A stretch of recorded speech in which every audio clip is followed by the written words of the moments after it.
I don't sleep anymore. Not really. I close my eyes, and the world just changes shape. No darkness, no rest.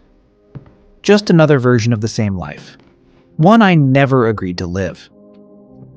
And the worst part, I'm not sure which one of them is the dream.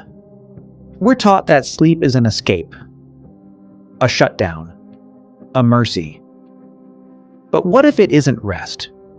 What if it's just a second shift? A different room in the same house you never asked to live in? Psychologists call it hypnagogia, that thin dissolving membrane between being awake and being gone. Most people cross it in seconds and forget it ever existed. I don't. I live in it. Have you ever woken up more tired than when you fell asleep?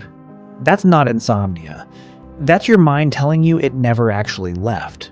Centuries ago, a philosopher sat alone in a room and asked himself one terrifying question. How do you know you're not dreaming right now? He couldn't answer it. Not fully. No one has. Because the brain that experiences a dream is the same brain that experiences real life. Same neurons. Same electricity. Same certainty. In the dream, you don't know you're dreaming. So what makes you so sure, right now, that you know you're awake? This is the trap. Not the dream itself, but the confidence that you're not in one. Here's what nobody tells you about people who stop sleeping properly. It's not that we're scared of the dark, it's that we're scared of what shows up when everything else goes quiet. The unfinished conversations, the version of yourself you buried under deadlines and small talk, the regret you never let yourself feel because there was always something to distract you. Sleep doesn't erase that. Sleep reveals it. So some of us don't avoid sleep because we can't fall into it. We avoid it because we're scared of who's waiting for us on the other. And here's the part almost nobody admits out loud. Sometimes the dream feels more honest than the life you live when you're awake. In the dream, you don't perform. You don't smile for people who drain you. You don't perform productivity for a world that measures your worth in numbers on a screen. In the dream, you just are. Maybe that's why some nights waking up feels like a small loss. Like you were finally being someone real, and the alarm just dragged you back into the costume.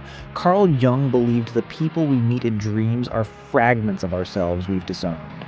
The stranger chasing you, a part of you you're avoiding, the person who won't speak to you, a truth you're not ready to hear.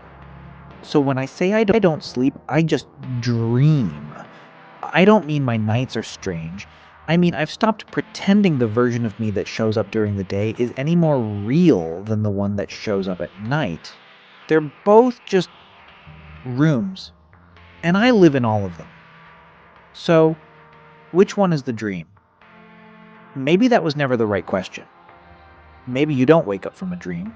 Maybe you just wake up into a different one, with better lighting, harder consequences, and a body that remembers to breathe.